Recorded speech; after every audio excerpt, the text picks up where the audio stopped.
বিশ্ব সংবাদে আপনাকে স্বাগত। শুরুতেই জানাবো হাতে পাওয়া সর্বশেষ আন্তর্জাতিক সংবাদের শিরোনাম, পরে বিস্তারিত। জানিয়ে দেব এই মুহূর্তে হাতে পাওয়া সর্বশেষ গুরুত্বপূর্ণ আপডেট আন্তর্জাতিক সংবাদ। ইরান ইসরায়েল ফিলিস্তিনি ত্রিমুখী যুদ্ধ চলছে। শুরুতেই থাকছে গাজা থেকে ইসরায়েলের বিভিন্ন প্রান্তে মুহুর্মুহু রকেট হামলা চালিয়েছে ফিলিস্তিনি সশস্ত্র গোষ্ঠী ইসলামিক জিহাদ। উপত্যকা থেকে ইসরায়েলের দফায় দফায় এসব রকেট হামলা চালানো হয়েছে বলে জানিয়েছে ইসরায়েলি গণমাধ্যম টাইমস অফ ইসরায়েল। এবারে জানাবো লেবাননের হিজবুল্লাহর বুদ্ধিমত্তার কাছে মার খাচ্ছে ইসরায়েলের জটিল ও উন্নত প্রযুক্তি।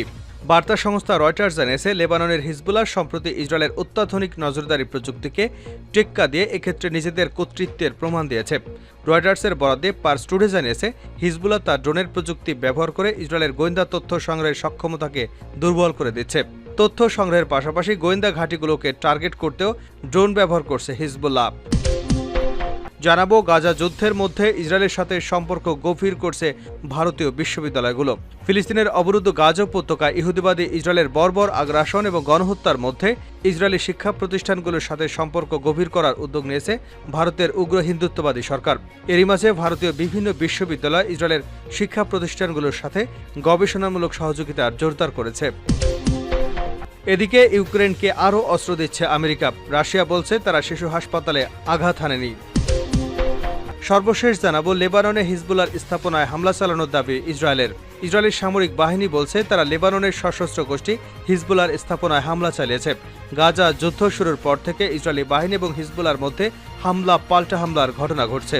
এতক্ষণ শিরোনাম শুনছিলেন, এবার বিস্তারিত। প্রিয় দর্শক, আপনি যদি এই চ্যানেলে নতুন হয়ে থাকেন, ভিডিওটি দেখতে দেখতে চ্যানেলটি সাবস্ক্রাইব করে আমাদের সঙ্গেই থাকুন। আর এই ভিডিও সম্পর্কে আপনি আপনার মূল্যবান মতামতটি কমেন্ট বক্সে জানিয়ে দিন। আর হ্যাঁ প্রিয় দর্শক, জানিয়ে দিন ভিডিওটি কোথা থেকে দেখছেন। ইসরায়েলে আবারও মুহুর্মুহু রকেট হামলা। গাজা থেকে ইসরায়েলের বিভিন্ন প্রান্তে মুহুর্মুহু রকেট হামলা চালিয়েছে ফিলিস্তিনি সশস্ত্র গোষ্ঠী ইসলামিক জিহাদ। সোমবার উপত্যকা থেকে ইসরায়েলের দফায় দফায় ওই রকেট হামলা চালানো হয়েছে বলে জানিয়েছে ইসরায়েলি গণমাধ্যম টাইমস অফ ইসরায়েল। দেশটির সামরিক বাহিনী জানিয়েছে গাজা থেকে ইসরায়েলের বিভিন্ন প্রান্তে প্রায় 20টি রকেট নিক্ষেপ করা হয়েছে। এই রকেট হামলায় হতাহতের কোনো ঘটনা ঘটেনি। তবে হামলার মাধ্যমে গোষ্ঠীটি 9 মাস ধরে চলা যুদ্ধের পরও ইসরায়েলে হামলা চালাতে সক্ষম সেটি ফুটে উঠেছে। ইসলামিক জিহাদের সশস্ত্র শাখা বলছে ফিলিস্তিনি জনগণের বিরুদ্ধে ইহুদিবাদী শত্রুর অপরাধের প্রতিক্রিয়ায় গাজা সীমান্ত লাগোয়া ইসরায়েলে কয়েকটি সম্প্রদায়ের দিকে রকেট নিক্ষেপ করেছে তাদের যোদ্ধারা। দক্ষিণ গাজার খান ইউনিসের পূর্বাঞ্চলীয় কয়েকটি বসতির বাসিন্দারা বলেছেন তারা ইসরায়েলি ফোন নম্বরগুলো থেকে বাড়িঘর ছেড়ে যাওয়ার নির্দেশনা সংক্রান্ত কিছু খুদে বার্তা পেয়েছেন। কেউ কেউ বলেছেন এর অর্থ হতে পারে ইসরায়েলি বাহিনী ওই এলাকায় ফিরে আসবে, কারণ কয়েক সপ্তাহ আগে এলাকাটি ছেড়ে চলে গেছে ইসরায়েলি বাহিনী। যদিও ইসরায়েলের সামরিক বাহিনী এ বিষয়ে কোনো মন্তব্য করেনি। এদিকে সোমবার ইসরায়েলি অধিকৃত পশ্চিম তীরেও সহিংসতা ছড়িয়ে পড়েছে। ফিলিস্তিনের স্বাস্থ্য মন্ত্রণালয় বলেছে সোমবার তুলকারাম শহরে ইসরায়েলি বাহিনীর অভিযানে এক নারী ও এক শিশু নিহত হয়েছে। একই এলাকায় একদিন আগে ইসরায়েলি হামলায় ইসলামিক জিহাদের এক সদস্য নিহত হয়েছেন। গাজায় কিছু এলাকা থেকে উপত্যকার ক্ষমতাসীন গোষ্ঠী হামাস এবং ইসলামিক জিহাদের সদস্যরা ইসরায়েলি বাহিনীর উপর হামলা অব্যাহত রেখেছে। ইসরায়েলি সেনাবাহিনীর কয়েক মাস আগে এসব এলাকা ত্যাগ করেছে। গত বছরের 7 অক্টোবর থেকে গাজায় নির্বিচারে হামলা চালাচ্ছে ইসরায়েলি বাহিনী। স্থানীয় স্বাস্থ্য মন্ত্রণালয় জানিয়েছে এ হামলায় এখন পর্যন্ত 37,877 জন ফিলিস্তিনি নিহত হয়েছেন। আহতের সংখ্যা 87,000 ছাড়িয়ে গেছে। ফিলিস্তিনের শরণার্থী বিষয়ক সংস্থা ইউএনআরডব্লিউ বলেছে অসহনীয় দুর্দশার মধ্যে রয়েছেন গাজার বাসিন্দারা। লেবাননের হিজবুল্লাহর বুদ্ধিমত্তার কাছে মার খাচ্ছে ইসরায়েলের জটিল ও উন্নত প্রযুক্তি। বার্তা সংস্থা রয়টার্স লিখেছে লেবাননের হিজবুল্লাহ সম্প্রতি ইসরায়েলের অত্যাধুনিক নজরদারি প্রযুক্তিকে টেক্কা দিয়ে এক্ষেত্রে নিজেদের কর্তৃত্বের প্রমাণ দিয়েছে। রয়টার্সের বরাদ দিয়ে পার্স টুডে জানিয়েছে হিজবুল্লাহ তার ড্রোন প্রযুক্তি ব্যবহার করে ইসরায়েলের গোয়েন্দা তথ্য সংগ্রহের সক্ষমতাকে দুর্বল করে দিচ্ছে। তথ্য সংগ্রহের পাশাপাশি গোয়েন্দা ঘাঁটিগুলোকে টার্গেট করতেও ড্রোন ব্যবহার করছে হিজবুল্লাহ। এর আগে হিজবুল্লাহর মহাসচিব হাসান নাসরুল্লাহ ইসরায়েলকে অন্ধ এবং বধির করার যে কৌশলের কথা বলেছিলেন এটি তারই অংশ। 7 অক্টোবর থেকে গাজায় নির্বিচারে হামলা শুরু করে দখলদার ইসরায়েল। এর পরের দিন 8 অক্টোবর বিশ্ব প্রতিরোধ ফ্রন্টের প্রতিনিধি হিসেবে ইসরায়েলের নির্দিষ্ট কিছু এলাকায় সব গুপ্তচর বৃদ্ধি কেন্দ্র এবং পর্যবেক্ষণ টাওয়ার বা রাডার জ্যাম্পিং ব্যবস্থা লক্ষ্য করে হামলা চালায় হিজবুল্লাহ। এতে তারা ইসরায়েলের মিরুন গোয়েন্দা ঘাঁটিতে অন্তত 7 বার আঘাত হানে। এছাড়া তাবরিয়া ও বালাদা রাশিম এলাকায় আকাশে 2টি ইসরায়েলি গুপ্তচর বেলুন অকেজো করে দেয়। এর ফলে লেবাননের সীমান্তের কোনো তথ্যই সংগ্রহ করতে পারছিল না ইসরায়েল। লেবাননের আকাশ সীমাতেও তাদের নজরদারি তৎপরতা নিষ্ক্রিয় হয়ে পড়েছিল। এই কৌশলে সেদিন দারুণ সাফল্য পায় হিজবুল্লাহ। খুব সহজেই ইসরায়েলের ভেতরে গোয়েন্দা বিমান বা আত্মঘাতী ড্রোন পাঠিয়ে অভিযান পরিচালনা করতে সক্ষম হয় তারা। আগাম পদক্ষেপের কারণে ইসরায়েলের উত্তর ফ্রন্টে হিজবুলার বিমান এবং ড্রোন প্রবেশ করার পরও তাদের সতর্কতামূলক ব্যবস্থা সক্রিয় হয়নি এবং তাদের কোনো সাইরেন বেজে ওঠেনি, কারণ হিজবুল্লাহ তার আগেই এসব ব্যবস্থাকে অকেজো করে দিয়েছিল। দখলদার ইসরায়েলের গুপ্তচর বৃত্তির কেন্দ্রগুলোকে অকেজো করে দেওয়ার কারণে এখনও হিজবুল্লাহ ড্রোনগুলো খুব সহজেই পর্যবেক্ষণ কাজ চালিয়ে যেতে পারছে। হিজবুল্লাহ ইসরায়েলের মোকাবেলায় নিজেদের শ্রেষ্ঠত্ব বজায় রাখতে মোবাইল ফোন ব্যবহার করা থেকে বিরত রয়েছে, যাতে শত্রুরা এই বাহিনীর সদস্যদের অবস্থা ট্র্যাক করতে না পারে। হিজবুল্লাহ সেনারা যোগাযোগের জন্য পুরনো প্রযুক্তি যেমন পেজার বা বার্তাবাহক ব্যবহার করছে, ব্যক্তির মাধ্যমে বার্তা আদান প্রদান করছে। রয়টার্সের প্রতিবেদনটি এমন সময় প্রকাশিত হলো যখন লেবাননের হিজবুল্লাহ হুথু ড্রোনের মাধ্যমে রেকর্ডকৃত ভিডিও সবার মধ্যে আলোড়ন সৃষ্টি করেছে। লেবাননের ইসলামী প্রতিরোধ আন্দোলন হিজবুল্লাহ সম্প্রতি একটি ভিডিও প্রচার করে। এই ভিডিওতে দেখানো হয়েছে ইসরায়েলের আকাশে হিজবুল্লাহর হুথ নামক একটি ড্রোন নির্বিঘ্নে উঠছে। এই দৃশ্য দেখে ইহুদিবাদীরা ব্যাপকভাবে হতবাক এবং আতঙ্কগ্রস্ত হয়ে পড়ে। ইসরায়েলের সামরিক হুমকির জবাবে লেবাননের হিজবুল্লাহ উত্তর ইসরায়েলের এই হুথ ড্রোন পাঠিয়েছে। হাইফা বন্দরের গুরুত্বপূর্ণ সামরিক অবস্থানের ছবি তুলেছে। পার্স টুডে আরও জানিয়েছে, ইহুদিবাদী মিডিয়াগুলো হুথ ড্রোন সম্পর্কে প্রচারিত ভিডিওকে অত্যন্ত বিপজ্জনক বলে মন্তব্য করেছে।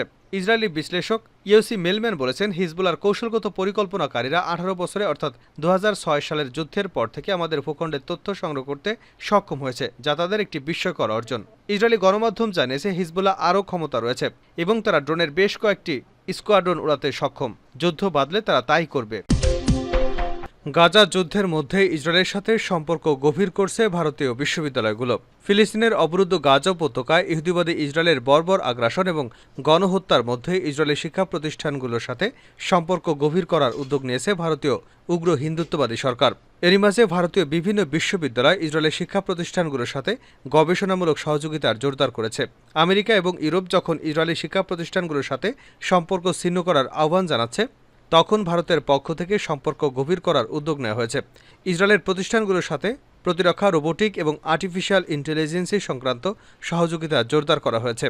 গাজার ফিলিস্তিনি জনগণের বিরুদ্ধে ইসরায়েল যে বর্বরতা চালাচ্ছে তাতে ভারত সহযোগিতা করছে বলেও সন্দেহ করা হচ্ছে।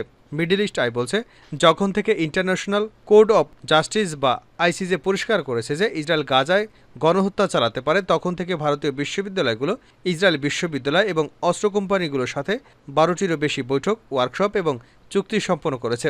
ইসরায়েলি প্রতিষ্ঠানগুলোর বিরুদ্ধে বয়কট আন্দোলন চলার মধ্যে ভারতের সম্পর্ক গভীর করার পদক্ষেপ ইসরায়েলকে তার অংশীদারত্বের নেটওয়ার্ক বিস্তৃত করার সুযোগ দিয়েছে। ইউক্রেনকে আরও অস্ত্র দিচ্ছে আমেরিকা। রাশিয়া বলছে তারা শিশু হাসপাতালে আঘাত হানেনি। আমেরিকা এবং তার মিত্র দেশগুলো ইউক্রেনে আরও 5টি বিমান বিধ্বংসী ব্যবস্থা পাঠানোর সিদ্ধান্ত নিয়েছে। ন্যাটো জোটের প্রতিষ্ঠা বার্ষিকীর একই সময় এ খবর দেওয়া হলো। পার্স টুডে রিপোর্ট অনুযায়ী মার্কিন প্রেসিডেন্ট জো বাইডেন জানিয়েছেন, ইউক্রেন শিগগিরই বিমান বিধ্বংসী ব্যবস্থা প্যাট্রিয়ট সহ মোট 5টি ব্যবস্থা হাতে পাবে। আমেরিকা এবং জার্মান, রোমানিয়া এসব বিমান বিধ্বংসী ব্যবস্থা কিয়েভের কাছে পৌঁছে দেবে। আমেরিকা, নেদারল্যান্ডস, রোমানিয়া এবং ইউক্রেনের শীর্ষ নেতারা একটি যৌথ বিবৃতি প্রকাশ করে বলেছেন, নেদারল্যান্ডস চতুর্থ বিমান বিধ্বংসী ব্যবস্থা নির্মাণের জন্য প্রয়োজনীয় যন্ত্রাংশ দিচ্ছে। এদিকে আমেরিকার আসন্ন প্রেসিডেন্ট নির্বাচনে স্বতন্ত্র প্রার্থী রবার্ট এফ কেনেডি বলেছেন, ইউক্রেনের কোনো মার্কিন সেনার উপস্থিতি গ্রহণযোগ্য নয়। তিনি আরও বলেন, ইউক্রেনের শান্তি প্রতিষ্ঠার পাশাপাশি শত শত বিলিয়ন ডলার দেশে ফেরত আনার সময় এসেছে।